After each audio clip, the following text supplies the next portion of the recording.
নমস্কার বন্ধুরা, চুমকি রন্ধনশালায় আপনাদের সবাইকে স্বাগত। আজকের রেসিপি দুধ গোকুল পিঠে।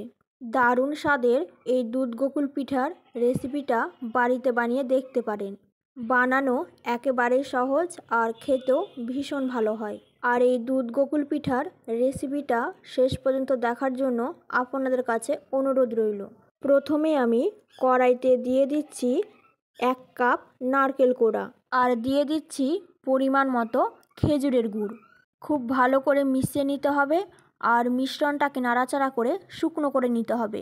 3 থেকে 4 মিনিট পুরটাকে নাড়াচাড়া করে নিয়েছিলাম। পুরটা এখন রেডি হয়ে গেছে। ফ্লেমটা অফ করে দিয়েছি।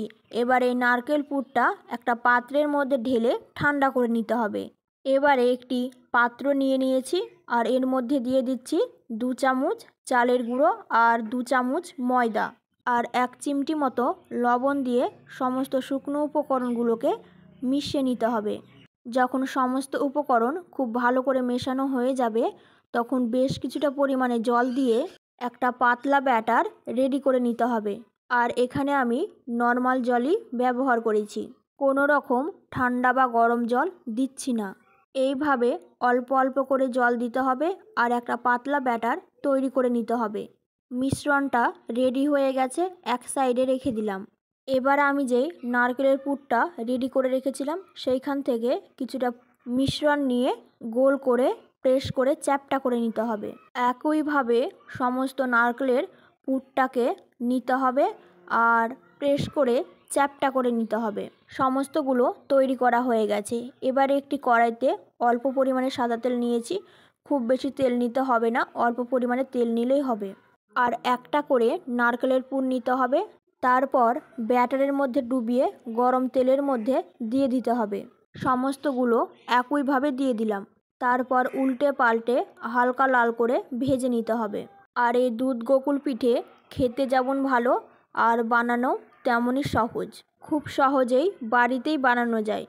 এবার পিঠেগুলো ভেজে নেওয়ার পরে একটি পাত্রের মধ্যে তুলে রেখে দিচ্ছি। আর একটা কড়াইয়ের মধ্যে নিয়ে নিয়েছি 1/2 লিটারের মতো দুধ। দুধটা খুব ভালো করে গরম করে নিতে হবে। যখন দুধটা খুব ভালো মতো গরম হয়ে যাবে তখন ফ্লেমটা লোতে করে দিতে হবে।